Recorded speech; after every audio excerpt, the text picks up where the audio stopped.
അപ്പോൾ ആ ക്ലബിൻ്റെ പരിപാടിയുടെ സെക്കൻഡ് വീഡിയോ ആട്ടോ ഇത്. അങ്ങനെ സുന്ദരിക്ക് പൊട്ടുപാട്ടിലൊക്കെ കഴിഞ്ഞ് ക്ലാസ്സിൽ വെള്ളം നിറയ്ക്കലായിരുന്നു. അത് നമ്മുടെ കുട്ടികൾ ജയിച്ചു. അത് ഇന്ന് ചേട്ടന്മാരുടെ പരിപാടിയാണ്. അവരും അങ്ങനെ വെള്ളമൊക്കെ നിറച്ചിട്ടോ. അങ്ങനെ നമ്മുടെ ഷിജോണ്ണൻ ജയിച്ചു. അങ്ങനെ ഒരു പ്രോഗ്രാംസ് ഒക്കെ കഴിഞ്ഞ് നേരെ വടംവലിയായിരുന്നു. അപ്പോൾ നമ്മൾ ഇവിടെ ഇല്ലായിരുന്നു. കുഞ്ഞിനെയും കൊണ്ട് നമ്മൾ ഹോസ്പിറ്റലിൽ പോയിക്കുമായിരുന്നു.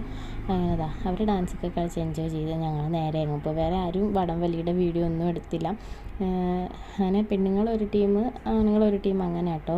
വടംവലിയൊക്കെ കഴിഞ്ഞ് നമ്മൾ രാത്രിയായപ്പോൾ തിരിച്ച് വീട്ടിൽ വന്ന് അങ്ങനെ വിളക്കൊക്കെ കത്തിച്ച് ഉദ്ഘാടനമൊക്കെ കഴിഞ്ഞു. കുറേ ട്രോഫിയൊക്കെ ഇഷ്ടംപോലെ ട്രോഫിയും കാര്യങ്ങളും അങ്ങനെ കുറേ ആൾക്കാരൊക്കെ ഇങ്ങനെ വരുന്നതേ ഉള്ളായിരുന്നു. ഒത്തിരിയൊക്കെ നല്ല രീതിക്ക് ആൾക്കാരൊക്കെ ഉണ്ടായിരുന്നു. അങ്ങനെ ഇവിടെ വരുന്ന ലിസ്റ്റും ഓരോരുത്തരെ വിളിച്ചൊക്കെ അനൗൺസ്മെൻറ്റൊക്കെ ചെയ്യുകയാണ്. അങ്ങനെ നമ്മുടെ അക്ഷയക്കുട്ടിയും അവൾക്കങ്ങനെ 10ാം ക്ലാസ്സിൽ ഫുൾ A+ മേടിച്ചതിൻ്റെ സമ്മാനം കേട്ടോ. അങ്ങനെ നമ്മുടെ കുട്ടീസിന് കുറേ പേർക്കൊക്കെ കിട്ടി ട്രോഫി. ഓരോരോ പ്രോഗ്രാമിന് ഫസ്റ്റ് അടിച്ച് എന്തിനെന്നറിയാതെ എൻ്റെ കുഞ്ഞിനും കിട്ടി ആദ്യമായിട്ടൊരു ട്രോഫി. അത് പിടിച്ചിട്ടുള്ള ഷോയാട്ടോ ഇനി കാണിക്കുന്നത്. അത് കഴിഞ്ഞ് ഒരു ബോട്ടിൽ മദ്യം ഉണ്ടായിരുന്നു. ഇത് ലേലം വിളിച്ച് മേടിക്കുന്നതായിരുന്നു കേട്ടോ. അത് കഴിഞ്ഞതാ ഈ ഒരു അടിപൊളി ഡാൻസും തിരുവാതിരയൊക്കെ കഴിഞ്ഞിട്ട് നമ്മൾ നേരെ വീണ്ടും ഹോസ്പിറ്റലിൽ പോകുമായിരുന്നു. കുഞ്ഞിനൊട്ടും വയ്യായിരുന്നു. അതുകൊണ്ട് ബാക്കി കുറേ വീഡിയോസൊക്കെ നമുക്ക് മിസ്സായിട്ടുണ്ട്. നമ്മുടെ കുഞ്ഞുങ്ങളുടെ കുറേയേറെ ഡാൻസൊക്കെ അത് നല്ല അടിപൊളിയായിട്ട് ഈ മോൻ കളിക്കുന്നുണ്ട്.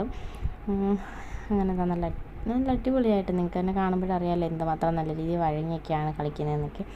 അങ്ങനെ കുറേയേറെ നമുക്ക് മിസ്സായിട്ടുണ്ട്. നമ്മുടെ കുഞ്ഞു പെൺപിള്ളേരുടെ തിരുവാതിരയാണ് കേട്ടോ. അങ്ങനത്തെ കുറേയൊക്കെ ആൾക്കാരൊക്കെ കൂടി വരുന്നുണ്ട്. ഭായിമാർ വരെ വീഡിയോ എടുക്കുന്ന അവരുടെ വൈഫിനെയൊക്കെ വീഡിയോ കോൾ ചെയ്ത് കാണിക്കുകയാണ്. അപ്പോൾ ഞങ്ങളവിടെ ഇരിക്കുന്നതിന് അവിടെ സൈഡിൽ ഇരിപ്പുണ്ട്. അപ്പം ഞങ്ങളോട് കളിയാക്കുവാണ് നിങ്ങളുടെയാണോ വിശിഷ്ട അതിഥി എന്നൊക്കെ പറഞ്ഞ് ഞങ്ങൾ സൈഡിൽ ഇരിക്കുന്നതിന്. അത് കഴിഞ്ഞതാ നമ്മൾ വീഡിയോസൊക്കെ എടുത്തു.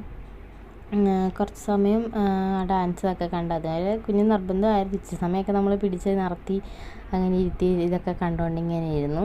അത് കഴിഞ്ഞ് കുറച്ചുകൂടെ സന്ധ്യയായി ഒരു 11:30 ആയപ്പോഴത്തേക്ക് തീരെ വയ്യായിരുന്നു. നമ്മളങ്ങനെ നേരെ ഹോസ്പിറ്റലിൽ കൊണ്ടുപോകായിരുന്നു കേട്ടോ. ഒരു 10 മണിയൊക്കെ കഴിഞ്ഞപ്പോൾ നമ്മളിങ്ങനെ വീട്ടിൽ പോകുന്നു. അത് കഴിഞ്ഞാണ് ഒരു 11:30 ആയപ്പോൾ നമ്മൾ ഹോസ്പിറ്റലിൽ കൊണ്ടുപോയി. ഇപ്പോൾ കുഴപ്പമൊന്നുമില്ല, ഇങ്ങനെ സുഖമായിട്ടിരിക്കുന്നു. വീഡിയോ ഇഷ്ടപ്പെട്ടാൽ ലൈക്ക് ചെയ്യുക, ഷെയർ ചെയ്യുക, സപ്പോർട്ട് ചെയ്യുക,